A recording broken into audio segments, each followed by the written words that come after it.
Bueno, pues muchas gracias. Buenas noches.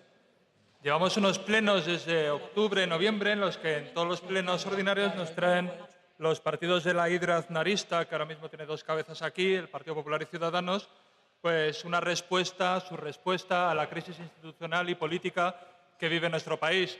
Son respuestas que son la reacción, el candado, una España cerrada y triste que solo responde a los retos del futuro con un viril golpe en la mesa.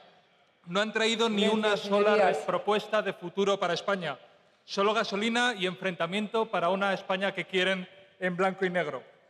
La conclusión de este mes en esta defensa de la España una y no 51 ha sido obvia, era previsible. Cuando Vox ha entrado en las instituciones, ustedes no han puesto ningún reparo a pactar con la extrema derecha, y eso es el prólogo de lo que ustedes quieren hacer aquí en la Comunidad de Madrid y en el conjunto de España. Sus golpes de pecho, su furia cortesana, su inmovilismo en defensa de un mundo que pudo ser, pero que desde luego ya no es. Les ruego silencio, señorías. Perdón, señor. Esa defensa de un mundo que desde luego ya no existe son la mejor prueba de que tenemos una grave crisis institucional. Es una crisis que va de la jefatura del Estado a la estructura territorial de España, de los derechos sociales a la auténtica estructura de corrupción institucional que creó el Partido Popular según sentencia judicial, del mangoneo del Poder Judicial al colapso del Poder Legislativo por las artimañas ilegítimas de Partido Popular y Ciudadanos en la mesa del Congreso de los Diputados, y ahora se une a la crisis la extrema derecha, con la que ustedes no dudan en pactar, sacrificando su país por un cargo en San Telmo. Como dijo hace unas semanas mi compañera Clara Serra, su continua exhibición de testosterona es la mejor prueba de su fragilidad. Frente a esos garrotazos, frente a esa España triste, pensamos que nuestro país tiene futuro, que es un futuro con democracia, con justicia, con libertad y con derechos, y un futuro con un poquito más de alegría. En estos días vamos a conmemorar dos hechos, parece que solo nos acordamos de uno. Hace justo 70 años la humanidad decidió dejar atrás los fascismos y reconoció la universalidad de los derechos humanos. Y hace justo 40 años España decidió dejar atrás la dictadura franquista y aprobó una constitución democrática.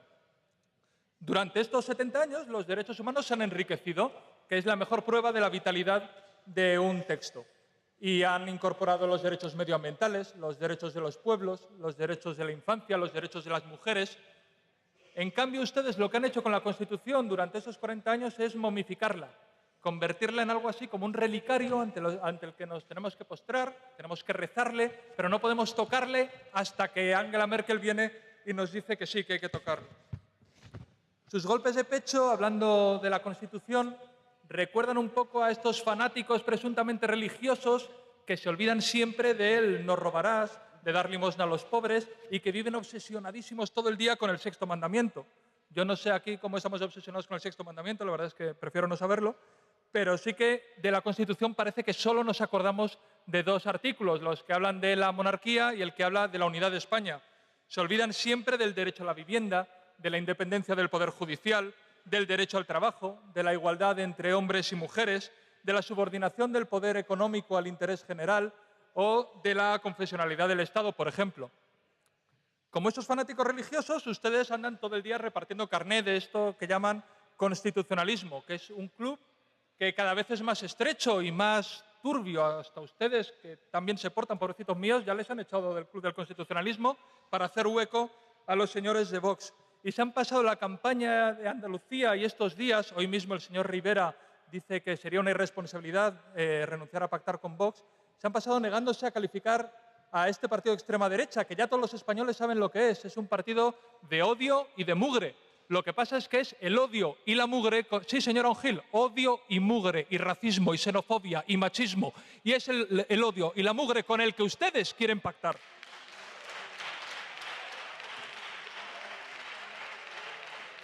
Miren, el otro día en el Senado... Señorías. Silencio, señorías. Es que cuando ustedes interrumpen a quien hablan, están demostrando que quien habla lleva razón. El otro día en el Senado... Les ruego silencio, señorías. El otro día en el Senado hubo una propuesta, creo que del Grupo Socialista, pidiendo la condena de la dictadura franquista, algo que parecería bastante obvio. pero el Grupo Popular dijo que solo lo haría con una condición, y es que se incorporara la petición de la ilegalización del Partido Comunista. Sí que es Silencio, cierto. señorías, por Sí favor, no que entren en vamos, diálogo. salvo que diga el señor Serrano que el Partido Comunista no tiene ideología comunista en una interpretación un poco sui generis. Sí, sí que es cierto. Claro, eso nos hace pensar en qué transición están ustedes pensando cuando la glorifican. Desde luego no en los avances democráticos que tuvo la transición. Y además en esa proposición también pedían ilegalizar los partidos cuya ideología a ustedes no les gustara, con una redacción sobre los populismos que generaran el odio, que evidentemente no incorpora a Vox, esto ya lo hemos visto en los gestos de la señora Ongil, y entonces ustedes lo que demuestran es que ni defienden la transición, ni defienden la Constitución, ni son liberales, ni ponen demasiado empeño en parecer demócratas, señora Ongil. El 70 aniversario de la Declaración de los Derechos Humanos nos recuerda dos cosas muy importantes en esta crisis institucional y política que vive nuestro país. El primero, ya lo he mencionado antes, es que los textos que están vivos son textos que crecen con el tiempo, que no se momifican, que incorporan las nuevas realidades del mundo.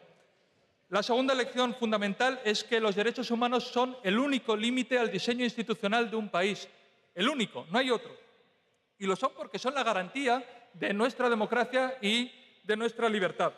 Por eso es tan grave lo que están ustedes queriendo hacer en Andalucía. Ante nuestra crisis política e institucional, la Declaración Universal de los Derechos Humanos nos da la receta.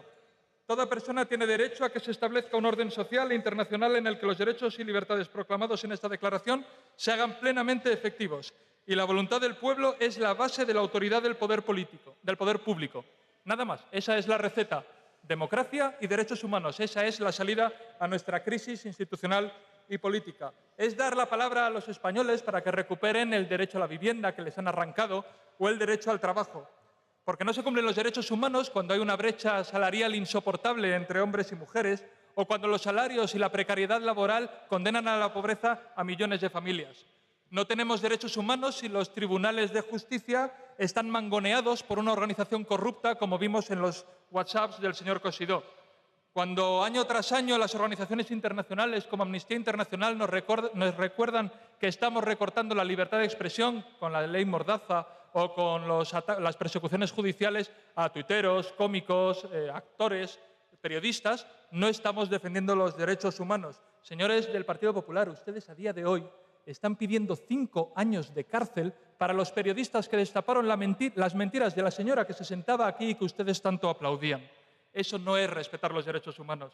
Pero tampoco es respetar los derechos humanos llegar a acuerdos de la mano de quienes odian a las mujeres, a las personas homosexuales, a nuestros vecinos y vecinas, a los catalanes y, en definitiva, a la España real del siglo XXI. Mientras ustedes rezan a la transición, son ustedes quienes están cargando el edificio de 1978. Porque si fueran tan constitucionalistas como dicen, en vez de momificar la Constitución, ustedes la habrían actualizado durante estos 40 años. Porque ser constitucionalistas es defender una Constitución que se adapta a los tiempos, que garantiza los derechos de los ciudadanos y la soberanía del pueblo español. Miren, ustedes han llegado a temer que los ciudadanos voten sobre quitar la discriminación machista en la sucesión al trono porque tienen miedo a que los españoles decidan cómo quieren que sea la jefatura del Estado. No sé qué constitucionalismo, qué democracia, qué patriotismo es aquel que teme a sus ciudadanos. Miren, señores de la hidra aznarista, aunque falta una de las 3 cabezas, ser constitucionalistas no es ser teólogos del pasado, es todo lo contrario, es construir un futuro con derechos humanos, con libertad, con igualdad para todas las personas que viven en España. Por eso proponemos también una ambiciosa campaña de conocimiento de los derechos humanos, porque un pueblo que conoce sus derechos es un pueblo libre, y un pueblo que sabe que sus derechos son universales es un pueblo blindado frente al fanatismo de organizaciones como la que están ustedes a punto de llegar a un acuerdo. El pueblo español demostró el 15M, demostró el 8 de marzo y va a volver a demostrar que es un pueblo sin miedo, que es un pueblo libre, un pueblo pacífico y un pueblo demócrata, que es un pueblo que no admite candados en blanco y negro. La salida a esta crisis es dar la palabra al pueblo español para que hable de todo, sin más límites que los derechos humanos, para que construya un país con más democracia y con más derechos humanos. Muchas gracias.